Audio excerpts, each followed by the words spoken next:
વડોદરામાં ભૂવામાં બે મહિલાઓ ખાબકી 20 ફૂટ ઊંડા ભૂવામાં બે મહિલાઓ પડી। શાકભાજી લેવા નીકળેલી મહિલાઓ ફૂટપાથ પર ઊભી હતી ત્યારે ભૂવો પડ્યો। માંજલપુરના દરબાર ચોકડી પાસે ભૂવો પડ્યો। બંને મહિલાઓ ઊંડા ભૂવામાં પડી જતા ઘાયલ થઈ। સ્થાનિક લોકોએ મહિલાઓને બહાર કાઢી। સંવાદદાતા હાર્દિક જોડાઈ ગયા છે વધુ જાણકારી સાથે। હાર્દિક, કઈ રીતે આ દુર્ઘટના સર્જાઈ? बिल्कुल जी, जो वडोदरा शहर की बात करिए तो छेल्ला 2 દિવસથી કમોસમી વરસાદ વરસી રહ્યો છે। આ કમોસમી વરસાદ જે છે પાલિકાની પોલ તો ખોલી જ રહ્યો છે, પરંતુ સાથે સાથે નાગરિકોને પણ મુશ્કેલીમાં મૂકી રહ્યો છે। આ દ્રશ્યો જોઈ શકાય છે, ચોંકાવનારા દ્રશ્યો છે। જે મહિલાઓ છે તેઓ શાક લેવા માટે ઊભી હતી અને અચાનક જે છે તે ભૂવો પડી ગયો હતો, જેના કારણે મહિલાઓ અંદર ખાબકી હતી। આ માંજલપુર દરબાર ચોકડી પાસે આખી જે ઘટના જે છે તે બની છે। મહિલાઓને જે છે ઈજાઓ પહોંચે છે। જોઈ શકાય છે કે સ્થાનિક લોકો જે છે ત્યાં હાજર હોય છે। તેમના દ્વારા બંને મહિલાઓનું રેસ્ક્યુ જે છે તે કરવામાં આવ્યું છે અને આ બંને મહિલાઓને સામાન્ય ઈજા થતા તેમને પ્રાથમિક સારવાર જે છે તે આપવામાં આવી છે। પરંતુ એક વાત ચોક્કસ છે કે કમોસમી વરસાદમાં જો વડોદરા શહેરની આ પ્રકારની સ્થિતિ થતી હોય તો આગળ તો હજુ વડોદરાવાસીઓએ ચોમાસું જોવાનું છે, ત્યારે પાલિકાની કામગીરી વડોદરાવાસીઓ માટે કેટલી ફળદાયી નીવડશે અથવા તો કેટલી નુકસાનકારક નીકળશે તે આવનારો સમય બતાવશે। આભાર હાર્દિક, જાણકારી આપવા માટે।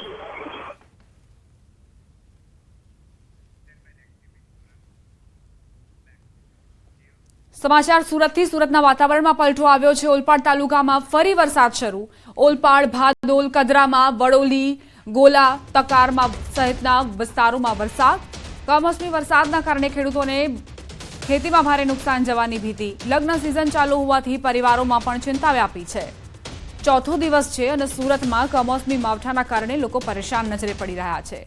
ગ્રામ્ય વિસ્તારોની જે સ્થિતિ છે તે વધુ કફોડી છે, કારણ કે ખેડૂતોએ જે પાકનું વાવેતર કર્યું હતું, પોતાની મહેનતથી તેનું સિંચન કર્યું હતું, હવે તેને નુકસાન જવાની ભીતિ છે, કારણ કે સતત ચોથા દિવસે આ માવઠાએ ખેડૂતોને ડરાવ્યા છે। ભર ઉનાળે માવઠું, રિવર ડેમ છલકાયો। ગીર સોમનાથમાં મચ્છુન્દ્રી નદી પરનો રિવર ડેમ છલકાયો છે। ગીર ગઢડાના દ્રોણેશ્વર ખાતે આવેલો ડેમ છલકાયો। ગઈકાલે ગીર જંગલ ઉપરવાસમાં ભારે વરસાદના કારણે મચ્છુન્દ્રી નદીમાં પૂર આવતા ડેમ છલકાયો। કમોસમી વરસાદથી નદીમાં પૂર અને ડેમ જરૂર છલકાયો છે, પરંતુ ખેડૂતોના જીવ તાળવે ચોંટ્યા છે। ખેડૂતોની કેસર કેરી અને કઠોળ જેવા પાકોને નુકસાનના કારણે ખેડૂતોને રડવાનો વારો આવ્યો છે।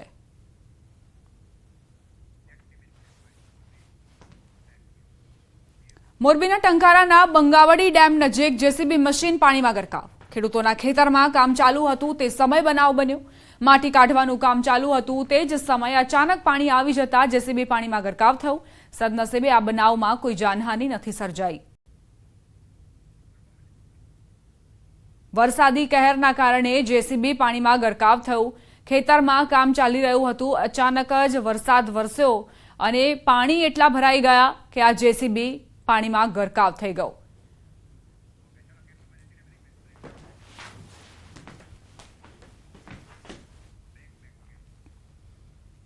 રોકાઈશું એક બ્રેક માટે। આપ જોતા રહો ન્યૂઝ 18 ગુજરાતી।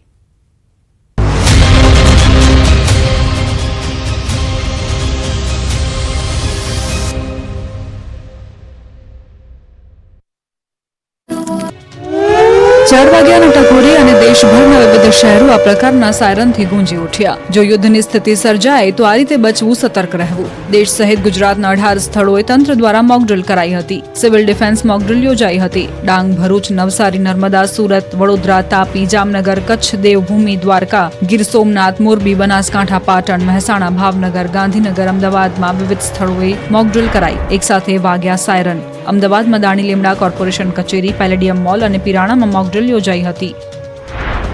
આ બાજુ સુરતમાં પણ આઈબીસી મોલ પર મોકડ્રીલ યોજાઈ હતી। શહેરમાં 4 સ્થળો પર આયોજન, 51 સ્થળો પર સાયરન વાગ્યા, જ્યારે અલગ અલગ ઇન્ડસ્ટ્રીઝ દ્વારા પણ સાયરન વગાડી ઓપરેશનમાં સહભાગી બન્યા। 4 જેટલા સ્થળો પર મોકડ્રીલ યોજાઈ। સુરત જિલ્લા વહીવટીતંત્ર, પાલિકા અને શહેર પોલીસ સહિત ડીજીવીસીએલ તેમજ ટોરેન્ટ પાવર મોકડ્રીલમાં જોડાયા। તો નવસારી મહાનગરપાલિકાના પટાંગણમાં લોકોને યુદ્ધના કટોકટીના સમય કઈ રીતે સાવચેત રહેવું તેની જાણકારી અપાઈ અને સચેત કરવા માટે સાયરન વગાડાયું। તો ભરૂચમાં જીએનએફસીના સ્ટાફને સાથે રાખી મોકડ્રીલ કરાઈ। મોગરીમાં 250 જેટલા કર્મચારીઓને તાત્કાલિક બિલ્ડિંગ ખાલી કરાવ્યું। જામનગરમાં પણ મોકડ્રીલ યોજાઈ। ક્રિસ્ટલ મોલ ખાતે યોજાઈ મોકડ્રીલ। જામનગરમાં ત્રણેય સેના અને સ્થાનિક પ્રશાસને સમૂહ કવાયત કરી। કચ્છમાં 3 સ્થળોએ સિવિલ ડિફેન્સની મોકડ્રીલ યોજાઈ. ભુજના પોલીસ પરેડ ગ્રાઉન્ડ ખાતે મોકડ્રીલ યોજાઈ. મોટી સંખ્યામાં નાગરિકો પણ આ મોકડ્રીલ જોવા ઉમટ્યા. બીજી તરફ બનાસકાંઠામાં ઓપરેશન અભ્યાસ અંતર્ગત મોકડ્રીલ અને બ્લેકઆઉટનું આયોજન કરાયું. અંબાજી મંદિરમાં મોકડ્રીલ કરવામાં આવી. લોકોને મંદિરની બહાર કઢાયા. પહલગામ હુમલાનો ઓપરેશન સિંદૂરથી બદલો લીધા બાદ ગુજરાત સતર્ક થઈ ગયું છે. સુરક્ષામાં વધારો કરી દેવાયો છે.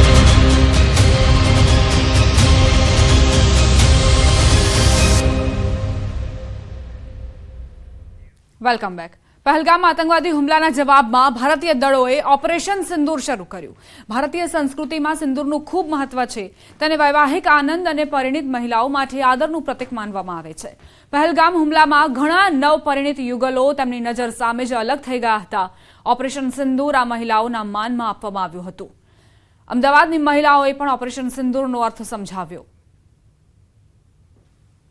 પહેલગામમાં થયેલા આતંકવાદી હુમલાનો ભારતીય સેનાએ જડબાતોડ જવાબ આપ્યો છે અને જે રીતે એર સ્ટ્રાઇક કરી છે અને તેને લઈને જે 9 જેટલા આતંકી ઠેકાણા છે કે તેને નેસ્ત નાબૂદ કર્યા છે. મહિલાઓ જે છે તે આ ઓપરેશન સિંદૂરને લઈને શું વિચારી રહી છે અને શું માની રહી છે તે જાણવાનો પ્રયાસ જે છે તે ન્યૂઝ 18 કરી રહ્યું છે.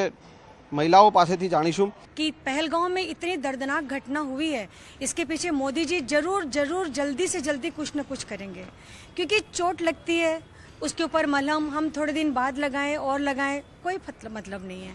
इतनी बड़ी चोट हम भारतीयों के दिल को लगी थी. हम तो फिर भी बहुत दूर के, जिनके पिता जिनके पति उनके सामने उनके धर्म उनकी जाति पूछकर उन्हें प्राणों से हाथ धोना पड़ा है, उनके परिवार के बारे में हम कह नहीं सकते उनके दुख का.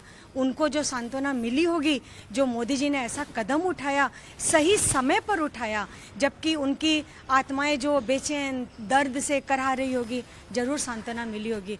और मोदी जी का, हम हर भारतीयों का एक ही नारा है सदियों से कि देखो तुम दूध मांगोगे हम खीर देंगे, पर अगर तुमने धोखा दिया तो हम तुम्हें चीर देंगे. जो नाम देकर मोदी जी ने हम सबकी भावनाओं को जोड़ा है, ऐसा नाम भी ख्याल में आना, हेड्स ऑफ मोदी जी. उनकी एडवाइजरी टीम जो कुछ भी थी, जैसा भी था, इतना सुंदर जो कदम उठाया गया है और भावनात्मक पहलू के ऊपर इतना सटीक संजीवनी का मलहम लगाया गया है. एक बार फिर Modi ji, we all love you and salute. Feel it was necessary. કેમ? કારણ કે ખાલી પહેલગામવાળું નહીં, પણ આગળ ખાસા બધા એવા ઇવેન્ટ્સ થયા છે and we have to give sum answer. ક્યારેક તો આપણે આન્સર આપવાનો જ હતો અને આ આપ્યો છે. સો નેસેસરી હતું અને આપણે કર્યું. તો વી આર વેરી પ્રાઉડ. ખાલી મોદીજીની એમની બેક ટીમ, આપણી આર્મી, આપણી air force, we are proud to all. Thank you. ખરી વાત છે. પહેલગામમાં જે ઇન્સિડન્ટ થઈ ગયો છે એમાં ઘણાના પિતા માર્યા છે, પુત્ર માર્યા છે અને પતિ માર્યા છે. એટલે જે સિંદૂર ઉજળ્યું છે તે ભાવનાત્મક લાગણી આમાં સાથે સંડોવાયેલી છે. અને માત્ર એ પીડિત ફેમિલીની વાત નથી, પરંતુ આખા દેશની એ સેન્ટિમેન્ટલ વેલ્યુ આમાં સંડોવાઈ ગઈ છે. એટલે ત્યારથી થતું હતું કે મોદી સાહેબ આનો કરારો જવાબ ચોક્કસ આપશે અને જે ખરા અર્થમાં જવાબ આપી આતંકીઓને માર્યા છે. અને સિંદૂર, જે ઓપરેશન સિંદૂર નામ પાડ્યું છે, એક श्रद्धांजलि फैमिली ने पूरी पाड़ी है. मच रिक्वायर्ड था. प्लस जो उधर निर्दोष लोग मारे गए हैं उनसे पूछा गया था कि उन लेडीज ने बोला कि हमारा सिंदूर जब आपने उजाड़ा है तो हमें भी मार डालो. तो उनको कहा गया था कि आप मोदी जी को जाके बताइए.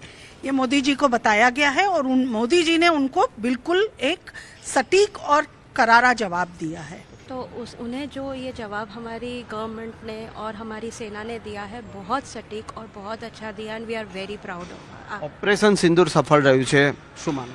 એકદમ સફળ રહ્યું છે અને એકદમ સાર્થક નામ આપ્યું છે આ ઓપરેશનને, કે આનાથી બેસ્ટ કોઈ નામ હોઈ જ નહોતું શકતું. કે જે ફરવા ગઈ હતી, જે સ્ત્રીઓ એમના પતિ સાથે, જે ફેમિલીઝ ગઈ હતી, એમનું સિંદૂર ઉજાડ્યું છે. આ જ એ આતંકવાદીઓનો પ્લાન હતો કે સિંદૂર ઉજાડવું બધાનું, ખાલી પુરુષોને મારવા અને એમનું ધર્મ અને નામ પૂછીને મારવું. તો આ જે જવાબ આપ્યો છે ઓપરેશન સિંદૂર નામથી, એ સૌથી બેસ્ટ જવાબ આપ્યો છે એ આતંકવાદીઓને. અને આપણી દેશની મહિલાઓએ જ આ જવાબ આપ્યો છે. અને ડિફેન્સવાળી મહિલા જે શક્તિથી જે રીતનું જે સ્ટેપ્સ લીધા છે એ બહુ જ જરૂરી હતા અને બહુ સારી રીતે અને બહુ વ્યવસ્થિત રીતે આપણે જવાબ આપ્યો છે. बिल्कुल दिया है और मुझे लगता है कि ये एक अलग ही सम्मान है महिलाओं के लिए जो मोदी जी ने दिया है इस बार। इसके अलावा जो 2 कर्नल कुरैशी और विंग कमांडर सिंह ने जिस तरीके से ब्रीफिंग दी पूरी बात की, उससे महिलाओं को एक अलग ही स्थान मिला है इस देश में। हमें पता चला है कि शक्ति जो है वो भले आप टारगेट पुरुषों को करें, लेकिन महिलाओं की शक्ति से भी हम वापस उन पे रिटेलिएट कर सकते हैं। આ નવું ભારત છે, નવો વિકાસ છે, તો એક નવી રીતે જ બદલો લેવામાં આવશે. પહેલાંની જેમ ચૂપ નહીં બેસે આ ભારત. અગર તમે એક માણસને પરેશાન કરશો, ઇન્ડિયનને એકને પરેશાન કરશો, તો ઇન્ડિયા આખું એક જ છે. ભલે અંદર અંદર અમે ગમે એટલું ઝઘડીએ, પણ અમે એક જ છીએ અને પાકિસ્તાનને પ્રોપરલી આવી જ રીતે ભવિષ્યમાં બી જવાબ આપીશું. और हम इसके लिए मोदी जी का रियली आभार प्रकट करते हैं. બિલકુલ, તો જે રીતે ઓપરેશન સિંદૂર હાથ ધરી અને જે ભારતીય સેનાએ જે જવાબ આપ્યો છે આતંકવાદીઓને અને પાકિસ્તાનને, અને તેને લઈને પૂરો દેશ જે છે તે ગર્વ અનુભવી રહ્યો છે. કેમેરામેન ખેંગાર રાઠોડ સાથે સંજય ટાંક, ન્યૂઝ 18 ગુજરાતી,